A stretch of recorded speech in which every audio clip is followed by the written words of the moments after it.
Hello नमस्कार दोस्तों, स्वागत है आप सभी का हमारे यूट्यूब चैनल तत्काल एजुकेशन पे। दोस्तों उम्मीद करते हैं आप सभी बहुत अच्छे होंगे, आपकी तैयारी भी काफ़ी ज़बरदस्त तरीके से चल रही होगी।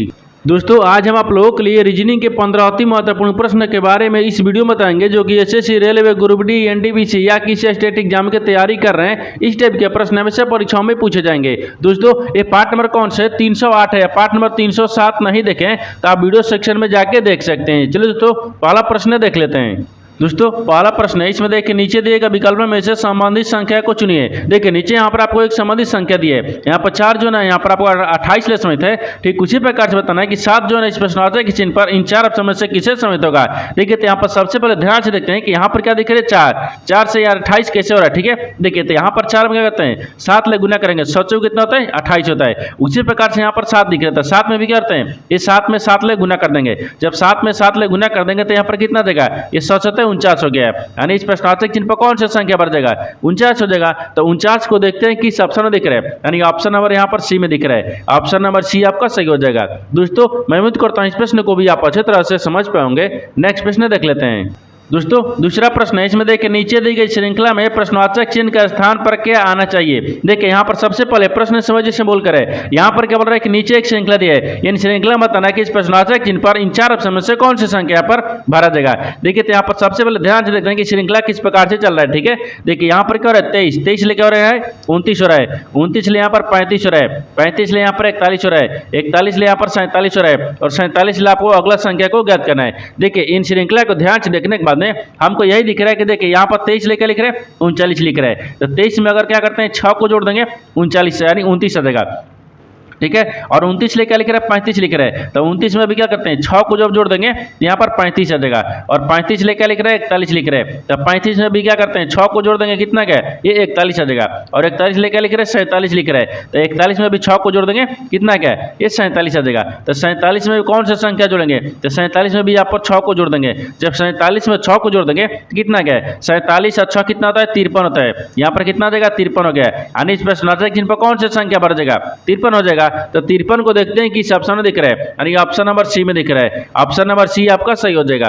दोस्तों मैं उम्मीद करता हूं इस प्रश्न को भी आप अच्छी तरह से समझ पाओगे। नेक्स्ट प्रश्न देख लेते हैं।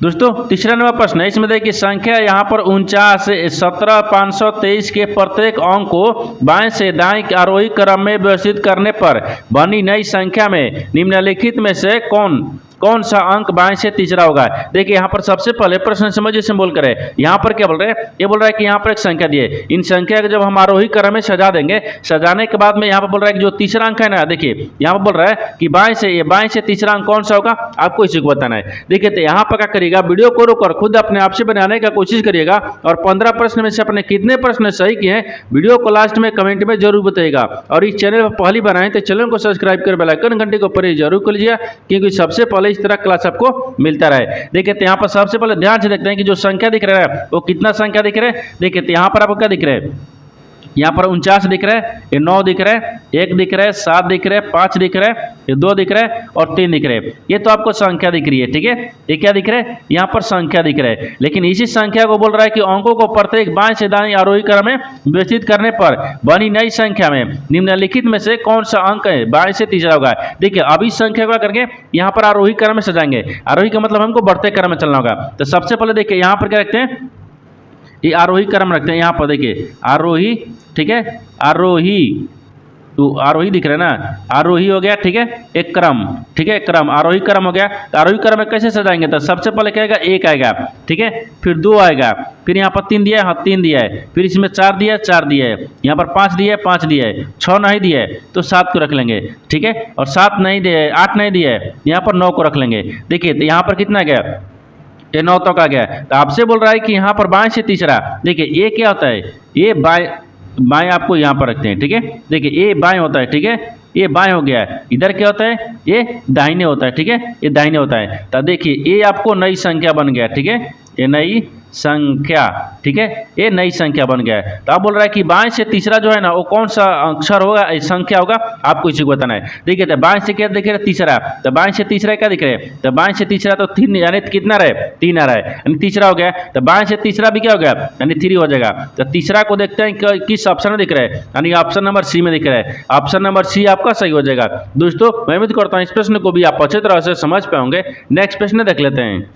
दोस्तों 4 नंबर प्रश्न है, इसमें देखिए किसी निश्चित कूट भाषा में यहाँ पर देखिए यानी राइप को यहाँ पर 5987 के रूप में कूटबद्ध किया जाता है और यहाँ पर फायर को यहाँ पर 8751 के रूप में कूटबद्ध किया जाता है। दी गई यानी कूट भाषा में एफ के लिए कूट क्या होगा। देखिए यहाँ पर सबसे पहले प्रश्न समझिए से बोल कर है, यहाँ पर क्या बोल रहे हैं, यहाँ बोल रहे हैं कि एक निश्चित कूट भाषा दी है। ठीक है, देखिए किसी निश्चित कूट भाषा में यहाँ पर क्या लिख रहे हैं, राइप, राइप को यहाँ पर क्या लिख रहे हैं, 5987 के रूप में कूटबद्ध किया जाता है। और यहाँ पर क्या लिख रहे हैं, यानी देखिए यहाँ पर फायर को लिख रहा है, तो फायर को क्या लिख रहा है, यहाँ पर 8751 के रूप में कूटबद्ध किया जाता है। तो आपको बताना है कि एफ के लिए कूट क्या होगा। देखिए इस तरह के प्रश्न में क्या होता है, इस तरह के प्रश्न में आपको जो आपको इस तरह का सवाल पूछ रहा है वो इस तरह का प्रश्न आपको जो 2025 में एनटीपीसी का एग्जाम हुआ है, इस तरह के सवाल ना हर एक शिफ्ट में कम से कम 2 सवाल पूछ रहा है। ठीक है, अब इसको बनाना है कैसे, आपको आसान भाषा में समझाते हैं। ये जो आपको क्या लिख रहा है, ये आपको अक्षर लिख रहा है, ये संख्या लिख रहा है, ये भी अक्षर है, ये संख्या है। अक्षर को कॉमन मिलाइए और संख्या भी कॉमन मिलाइए। देखिए जैसे यहाँ पर क्या लिख रहे हैं, आर लिख रहा है, आई लिख रहा है और यहाँ पर पी दिया है और ई दिया है। ठीक है, इनको क्या लिख रहे हैं, देखिए तो इनको यहाँ पर आपको 59 लिख रहे हैं। ठीक है, 59 लिख रहे हैं और ये 87 लिख रहे हैं यहाँ तक। ठीक है, अब आगे देखिए यहाँ पर फायर को लिख रहे हैं, यानी एफ, यहाँ पर एफ दिख रहे हैं। ठीक है, आई दिख रहे हैं, फिर यहाँ पर आर दिख रहे हैं और ई दिख रहे हैं। ठीक है, इनको क्या लिख रहा है, तो इनको देखिए यहाँ पर 87 लिख रहा है और 51 लिख रहा है। अब आपसे पूछा क्या है, एफ के लिए पूछा है, तो एफ के लिए यहाँ पर बता देंगे। अब देखिए ये जो आपको क्या दिख रहा है, अक्षर दिख रहा है और ये क्या दिख रहा है, संख्या दिख रहा है। तो अक्षर में कौन मिलाएंगे और संख्या में कौन मिलाएंगे, आप देखते हैं कि कौन सा आपको एफ का आता है। जैसे यहाँ पर देखिए इसमें क्या लिख रहा है, इसमें आर दिया है, देखिए इसमें भी आर दिया है, हाँ आर दिया है। इसमें देखिए यहाँ पर आपको आई दिया है, इसमें आई दिया है, हाँ आई दिया है। तो आई आर देखिए इसमें 2 को मिल गया। ठीक है, और आगे देखिए आगे इसमें ई दिख रहा है, इसमें भी ई दिख रहा है, लेकिन इसमें क्या दिख रहा है, ये आपको देखिए इसमें एफ दिख रहा है, नहीं दिख रहा है। ठीक है, इसमें पी मिल रहा है, नहीं मिल रहा है, ये आपको कॉमन हो गया क्योंकि देखिए 3 को ये समान मिल रहा है। देखिए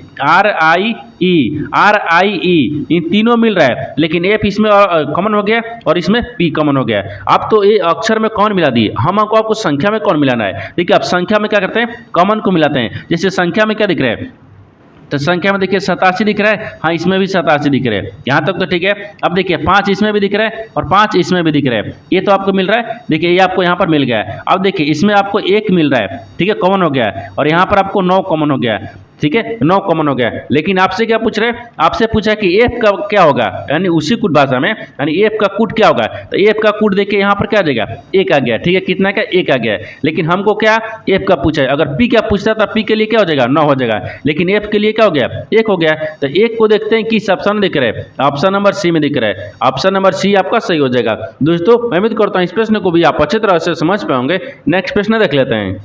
दोस्तों 5वां प्रश्न है, इसमें देखिए यह प्रश्न नीचे दी गई 5 3 अंकीय संख्याओं पर आधारित है। ठीक है, देखिए यहाँ पर आपको बाएं से दाएं क्या लिख रहा है, 1 2 3 संख्याओं पर 5 संख्याओं पर आधारित दिया है। ठीक है, आगे बोल रहा है कि देखिए ये आपको उदाहरण दिया है, यहाँ पर नोट दिया है, इसको आपको ध्यान नहीं देना है, हमको देखना है कि देखिए सबसे बड़ी संख्या के पहले अंक और सबसे छोटी संख्या के दूसरे अंक का योगफल ज्ञात कीजिए। देखिए यहाँ पर सबसे पहले प्रश्न समझिए से बोल कर है। देखिए यहाँ पर क्या बोल रहा है, यहाँ पर आपको नीचे एक आपको दिए, यहाँ पर देखिए बोल रहा है कि यह प्रश्न नीचे दी गई 5 यानी 5 को दिया संख्या। ठीक है, वो 3 अंकीय संख्याओं पर आधारित है, यानी 1 2 3 अंकीय पर संख्याओं पर आधारित है। ठीक है, लेकिन सवाल देखिए यहाँ पर पूछ रहा है कि सबसे बड़ी संख्या के पहले अंक, तो सबसे बड़ी संख्या क्या दिख रही है इसमें, तो सबसे बड़ी कौन सा दिख रहा है, तो सबसे बड़ी यहाँ पर 932 दिख रहा है। ठीक है, देखिए तो 932 हो गया, ये 932 क्या दिख रहा है, ठीक है 32 है, ये बड़ी हो गई। सबसे बड़ी संख्या कौन सी दिख रहा है, 932 हो गया। आगे बोल रहा है कि और सबसे छोटी संख्या के दूसरे अंक, तो सबसे छोटी संख्या कौन सा दिख रहा है, ये 200 200 200 हाँ 194 दिख रहा है। क्या दिख रहा है, 194 दिख रहा है। तो यहाँ पर क्या रखते हैं, 194 को रखते हैं, ये छोटी संख्या हो गया। ठीक है, ये छोटी संख्या हो गया। अब यहाँ पर ध्यान से देखिए, ये बोल रहा है कि सबसे बड़ी संख्या के पहले अंक, तो सबसे बड़ी संख्या के पहला अंक कौन दिख रहा है, 9 दिख रहा है, 9 को रख लेंगे। फिर बोल रहा है कि सबसे छोटी संख्या के दूसरा अंक, तो सबसे छोटी संख्या के दूसरा अंक का दिख रहा है, 9 दिख रहा है, ठीक है, 9 हो गया। अब बोल रहा है कि अंक का योगफल ज्ञात कीजिए, तब इन दोनों को क्या करेंगे, आपस में जोड़ लेंगे। जब जोड़ेंगे तो कितना आ गया, 9 दूनी का 18 आ गया, यानी कितना आ गया, 18 आ जाएगा। तो 18 को देखिए किस ऑप्शन में दिख रहा है, ऑप्शन नंबर यहाँ पर बी में दिख रहा है, यानी ऑप्शन नंबर बी आपका सही हो जाएगा। दोस्तों मैं उम्मीद करता हूँ इस प्रश्न को भी आप अच्छी तरह से समझ पाओगे। नेक्स्ट प्रश्न देख लेते हैं।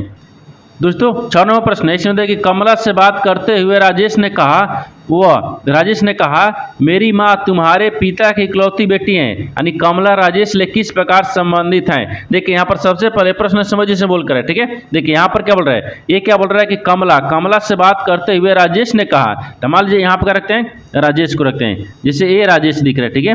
राजेश जो है वो कमला से बात करते हुए कहा, यानी कमला को कहाँ रखते हैं, यहाँ पर रखते हैं, ठीक है, यानी कमला हो गया, एक कमला हो गया। राजेश जो है वो कमला से बात करते हुए कहा कि देखिए बोल रहा ना कि मेरी माँ यानी कमला की माँ, ठीक है, एक कमला की माँ, तो यहाँ पर मान लीजिए माँ को रखते हैं, एक कमला की माँ हो गई, ठीक है, एक कमला की माँ बोल रहा है कमला की माँ तुम्हारे पिता, यानी देखिए कमला के पिता, तो यहाँ पर पिता को रखते हैं, ठीक है, एक कमला के पिता, ठीक है। ये क्या होगा, कमला का पिता हो गया, कमला के पिता की इकलौती बेटी है, यानी कमला के पिता की इकलौती बेटी कौन हो गया, कमला खुद ही है ना। देखिए कमला के इकलौते पिता, ठीक है, देखिए कमला के पिता की इकलौती बेटी कौन हो गई, तो यहाँ पर आपको क्या दिख रहे हैं, इकलौती बेटी कौन हो गई, एक कमला ही हो गई, ठीक है। ये क्या हो गई, ये बेटी हो गई, ठीक है, बेटी हो गई। यहाँ तक तो ठीक है। आप बोल रहा है कि कमला और राजेश ले किस प्रकार से समझते हैं, तो कमला और राजेश ले कैसे समझते हैं, तो यहाँ पर माँ से समझते हैं, क्या हो गया, माँ से समझते हैं। कैसे है देखिए यहाँ पर आपको क्या दिख रहा है, कमला राजेश ले बात करते हुए राजेश ने कहा, ठीक है, मेरी माँ, देखिए कमला की माँ हो गई, राजेश की माँ हो गई, राजेश की माँ।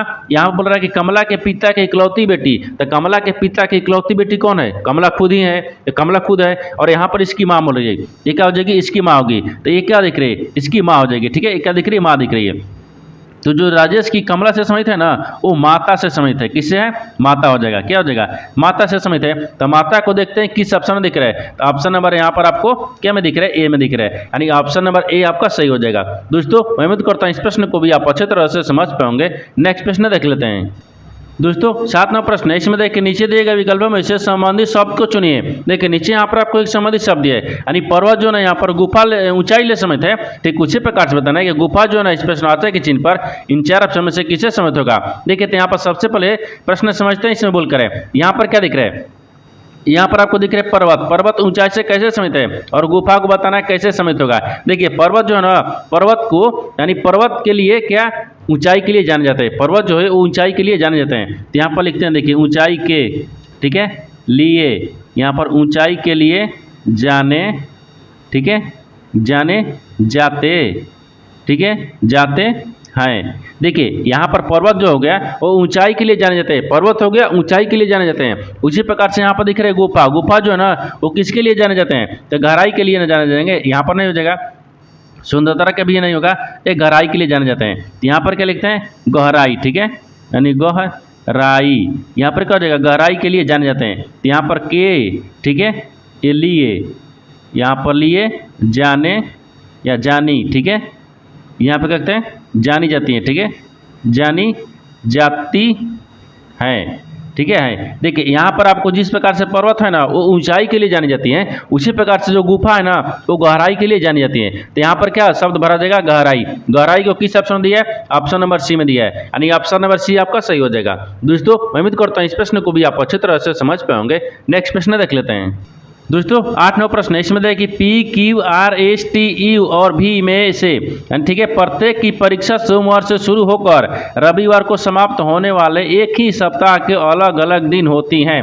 P की परीक्षा गुरुवार को होती है, यानी T की परीक्षा P के ठीक है यानी पहले होती हैं, और यहाँ पर V की परीक्षा P के ठीक बाद होती हैं। तो U और Q के बीच केवल 3 लोगों की परीक्षा होती है, यानी R की परीक्षा Q के ठीक बाद वो वाली होती हैं। Q और S के बीच कितने लोगों की परीक्षा होगी। देखिए यहाँ पर सबसे पहले प्रश्न समझ इसे बोल कर यहाँ पर क्या बोल रहे हैं, ये बोल रहा है कि यहाँ पर कितने व्यक्ति दिए है। देखिए यहाँ बोल रहा है कि P, Q, R, S, T, U, V में से प्रत्येक की परीक्षा सोमवार से होकर ये रविवार तक समाप्त होने वाली एक ही सप्ताह में अलग अलग दिन होती है। जैसे यहाँ पर देखिए ये क्या लिखेंगे, जैसे यहाँ पर दिन को लिख लिए, ठीक है, ये दिन हो गया, और यहाँ पर क्या लिखते हैं, मैन को लिखते हैं, यानी आदमी को लिखते हैं, ठीक है, एम हो गया यानी मैन हो गया, ठीक है। अब यहाँ पर देखिए इसको ऐसे रख लेते हैं, ठीक है। और इसको ऐसे बना लेंगे, यहाँ तक ध्यान से देखिएगा, ठीक है। यहाँ पर आपको इधर रखते हैं, ठीक है। अब देखिए इसको यहाँ से हमको रखना होगा, ये यहाँ तक रखेंगे, ठीक है। ये यहाँ तक आ गया। अब देखिए तो यहाँ पर जैसे क्या रख देंगे, सोमवार, ये सोमवार हो गया है यहाँ तक, ठीक है। अब फिर यहाँ पर क्या दिखेगा, मंगलवार, तो मंगलवार हो जाएगा, ठीक है। ये मंगलवार हो गया।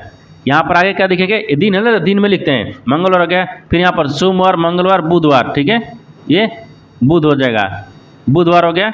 या और यहाँ पर क्या हो जाएगा, गुरुवार हो गया, यानी गुरुवार, ठीक है। ये बुध के बाद में गुरुवार आ गया, गुरुवार के बाद में यहाँ पर क्या हो गया, शुक्रवार आ गया, ठीक है। ये शुक्रवार हो गया, ठीक है, शुक्रवार हो गया। फिर यहाँ पर क्या दिखेगा, शनिवार दिखेगा, ये शनिवार हो गया, शनिवार हो गया।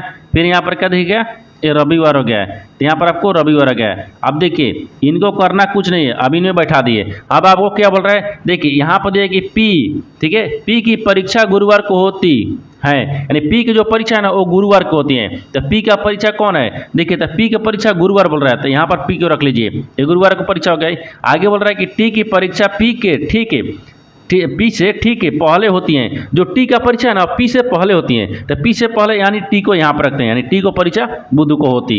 आगे देखिए आगे बोल रहा है कि और भी की परीक्षा पी से ठीक बाद होती हैं, जो भी का परीक्षा है ना वो पी के बाद होती हैं, तो पी के बाद किसका होता है, भी का परीक्षा होता है, यानी शुक्रवार को होती है, ठीक है। आगे बोल रहा है कि यू और क्यू के बीच केवल 3 लोगों की परीक्षा होती है। देखिए यू और क्यू के बीच में, तो यहाँ पर तो यू है नहीं, तो यहाँ पर क्या रखते हैं, यू को रखते हैं, और यहाँ पर क्या रखते हैं, क्यू को रखते हैं। यू और क्यू के बीच में कितने व्यक्ति की परीक्षा है, तो 3 गो। देखिए 1 2 3 व्यक्ति को परीक्षा हो गया।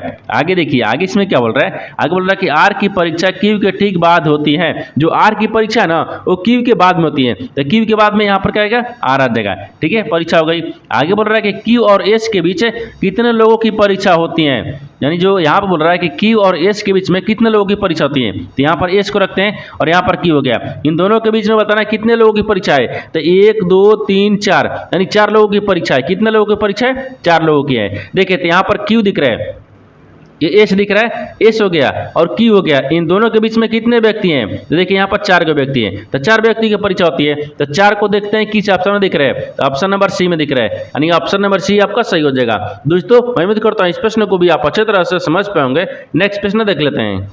दोस्तों 9वां प्रश्न है, इसमें देखिए उच्च व्यनारे का चयन करें जो दिए गए वर्गों के बीच संबंध को सर्वोत्तम रूप से दर्शाता है। देखिए नीचे यहाँ पर आपको 3 शब्द दिए, इन तीनों शब्द को बताना कि आपस में कैसे समित है और इन 4 वेन डायग्राम में से कौन सा वेन डायग्राम बनेगा। देखिए तो यहाँ पर सबसे पहले ध्यान से देखते हैं कि तीनों शब्दों से कॉमन कौन सा मिल रहा है, ठीक है। जैसे यहाँ पर दिख रहा है प्याज हो गया, सब्जी हो गया और कमीज हो गया। इन तीनों शब्दों से सबसे कॉमन क्या दिख रहा है, तो सबसे कॉमन हमको यहाँ पे दिख रहा है, ये सब्जी दिख रहा है, सब्जी के अंदर में प्याज आ जाएगा, तो सबसे कॉमन देखिए यहाँ पर कहते हैं सब्जी को रखते हैं, ये सब्जी दिख रहा है, ठीक है, ये सब्जी है, तो सब्जी के अंदर में यहाँ पर क्या गया, प्याज आ जाएगा, ठीक है, ये प्याज हो गया, सब्जी के अंदर में प्याज आ जाएगा। लेकिन कमीज आपको अलग हो गया, ठीक है, ये कमीज क्या हो जाएगा, ये अलग दिख रहा है, ठीक है, ये कमीज हो गया। इस तरह का वेन डायग्राम बनेगा। इस तरह का वेन डायग्राम देखिए किस ऑप्शन में दिख रहा है, तो ऑप्शन नंबर यहाँ पर दूसरा में दिख रहा है, यानी ऑप्शन नंबर दूसरा आपका सही हो जाएगा। दोस्तों मैं उम्मीद करता हूँ इस प्रश्न को भी आप अच्छी तरह से समझ पाओगे। नेक्स्ट प्रश्न देख लेते हैं।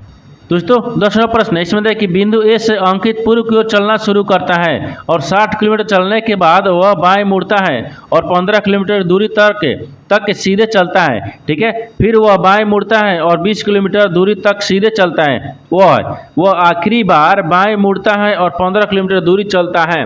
वह बिंदु ए से कितना दूर है। देखिए यहाँ पर सबसे पहले प्रश्न समझिए से बोलकर है, ठीक है। देखिए यहाँ पर क्या बोल रहा है कि एक बिंदु ए से यानी जो पूर्व की ओर चलना शुरू करता है, ठीक है। तो सबसे पहले एक डायग्राम को बनाते हैं। देखिए तो यहाँ पर एक डायग्राम क्या होता है, देखिए यहाँ पर एक क्या होता है, पूर्व होता है और यहाँ पर ये पश्चिम होता है, ठीक है। ऊपर में क्या होता है, उत्तर होता है, नीचे आपको दक्षिण होता है, ठीक है। अब बोल रहा है कि बिंदु ए से, देखिए बिंदु ए से अंकित पूर्व की ओर चलना शुरू करता है और 60 किलोमीटर चलने के बाद वो बाएं मुड़ जाता है। तो सबसे पहले क्या करते हैं, ए को यहाँ पर रखते हैं, वो किधर चलता है, तो यहाँ पर चलता है। कितना चलता है, ये पूर्व की तरफ। कितना हो गया, ये 60 किलोमीटर चलता है। 60 किलोमीटर चलने के बाद में अब बोल रहा है कि बाएं मुड़ जाता है, ठीक है, बाएं मुड़ता है। देखिए बोल रहा है ना बाएं मुड़ जाता है और यहाँ पर 15 किलोमीटर सीधे चलता है। तो 15 किलोमीटर यहाँ पर चला दिए, ठीक है। और बोल रहा है कि फिर बाएं मुड़ता है और 20 मीटर सीधे चलता है, फिर बाएं मुड़ता है, यहाँ से फिर बाएं मुड़ेंगे। ये कितना चल रहा है? ये 20 मीटर चल रहा है, ठीक है, 20 मीटर हो गया। आगे बोल रहा है कि वह आखिरी बार बाएं मुड़ता है और 15 मीटर चलता है, फिर बाएं मुड़ता है, तो फिर बाएं मुड़ते हैं और ये कितना चलता है? 15 मीटर चलता है, तो ये 15 मीटर हो गया। यहाँ तक तो ठीक है। अब बोल रहा है कि वह बिंदु ए से कितना दूर है। अभी देखिए यहाँ से और ए के बीच में ये कितना दूरी पाए, आपको इसी को बताना है। देखिए जब ई आपको यहाँ पर 20 हो गया, ये भी आपको यहाँ पर 20 हो जाएगा, कितना क्या? 20 आ गया। लेकिन टोटल ये कितना दूरी था? तो देखिए टोटल दूरी कितना है? ये 60 है। टोटल दूरी कितना है? ये टोटल दूरी कितना दिख रहा है? 60 दिख रहा है।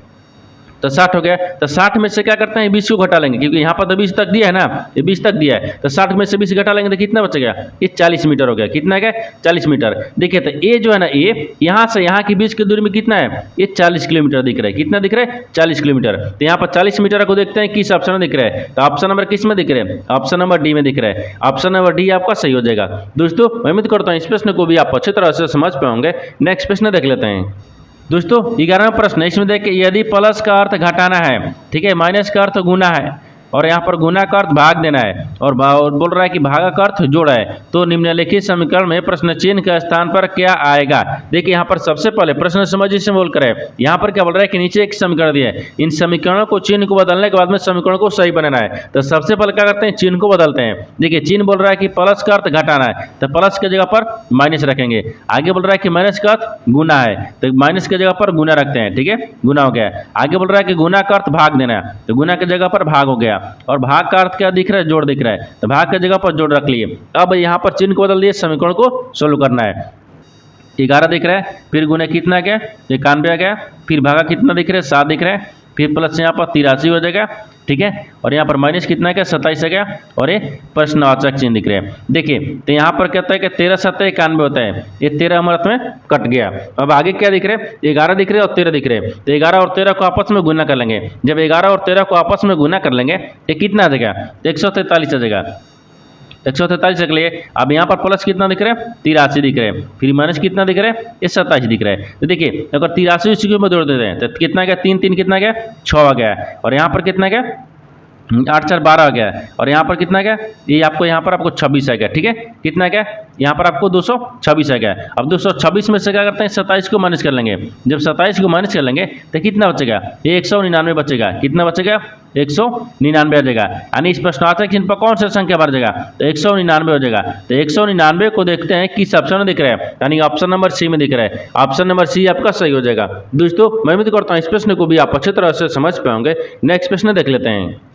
दोस्तों 12वां प्रश्न है, इसमें देखिए कथनों को पढ़े और दिए गए विकल्प में से निष्कर्ष को चुने। देखिए नीचे यहाँ पर आपको एक कथन दिया है, निष्कर्ष दिया है। कथन के आधार पर डिग्राम को बनाते हैं, निष्कर्ष के आधार पर प्रश्न को सोल्व करते हैं। तो सबसे पहले यहाँ पर ध्यान से देखते हैं कथन बोलकर है। कथन बोल रहा है कि देखिए सभी फल केले हैं, तो सभी यहाँ पर फल जो है ना, ठीक है, ये फल दिख रहे हैं। सभी फल क्या दिख रहे हैं? यहाँ पर आपको केला दिख रहा है, तो सभी फल को यहाँ पर केला में रखते हैं, ठीक है, केला दिख रहे हैं। आगे बोल रहा है कुछ केले हरे हैं, लेकिन कुछ केला दिख रहा है ना, वो हरा है। तो मान लीजिए कुछ केला को क्या रखते हैं? हरा में रखते हैं, ये हरा दिख रहा है, ठीक है। आगे बोल रहा है कि सभी हरे पत्ते हैं, लेकिन सभी जो हरा है ना वो क्या है? पत्ता है, ठीक है, ये पत्ते हो गया। ये तो आपको कथन बोल रहा था, कथन के आधार पर डायग्राम को बना दिए। लेकिन निष्कर्ष क्या बोल रहा है? इसके आधार पर ही प्रश्न को सोल्व करेंगे। निष्कर्ष देखिए पहला बोल रहा है कि कुछ फल केले हैं, जो कुछ फल यहाँ पर देखिए सभी जो फल है ना वो केले के अंदर है, यानी सभी के अंदर नहीं कुछ आते हैं। ये आपको सही बोल रहा है, क्योंकि कुछ जो फल है वो केले हैं। यहाँ तक तो ठीक है। आगे देखिए, आगे दूसरा बोल रहा है कि कुछ हरे पत्ते हैं, जो कुछ हरा है ना